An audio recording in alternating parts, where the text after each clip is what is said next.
Баршаңызға қайырлы күн, каналыма қош келдіңіз. Бүгін сіздерге 5 минутта өте дәмді тойымды тіске басар жасап көрсетемін. Үйдегі бар қарапайым заттармен жасайтын боламыз. Видеоны соңына дейін қарап, менің каналымды қолдап лайк басып, комментарий жазуды ұмытпаңыздар. Ендеше бірге жасап көрейік. Ең алдымен бізге осындай колбаса қажет болады. Өзіңізге ұнағаннан қолдана берсеңіз болады.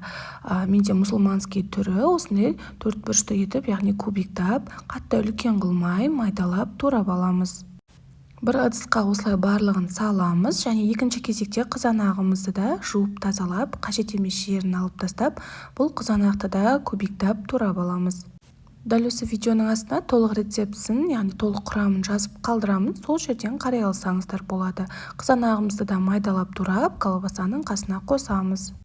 Үшінші кезекте біз сырымызды тураймыз. Сырды қатты көп қосудың қажеті жоқ, өйткені бетіне қосатын болғандықтан құрамына кішкене ғана аз сыр қоссаңыздар болады. Бұны да майдалап, кубиктеп турап аламыз.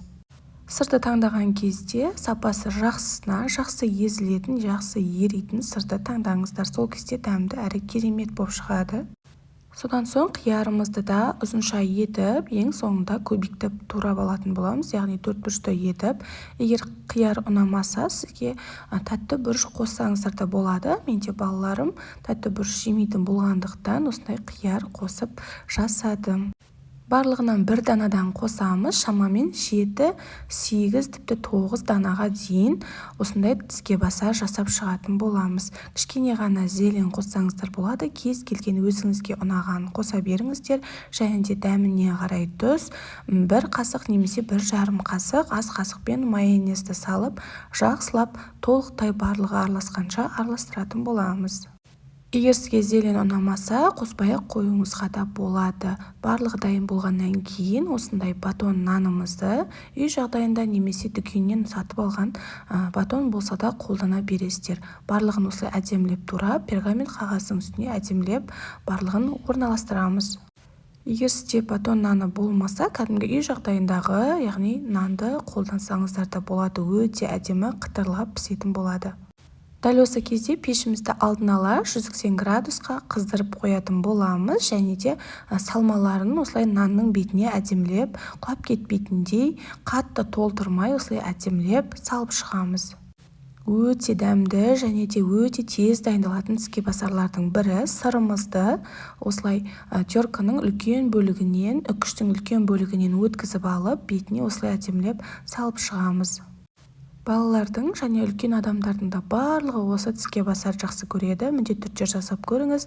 Алдын ала қыздырылған пешке 15-10 минутқа салып алатын боламыз.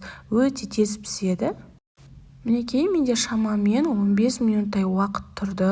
Бетінде сырлары ері, осындай өте хош иісті болып тұрады.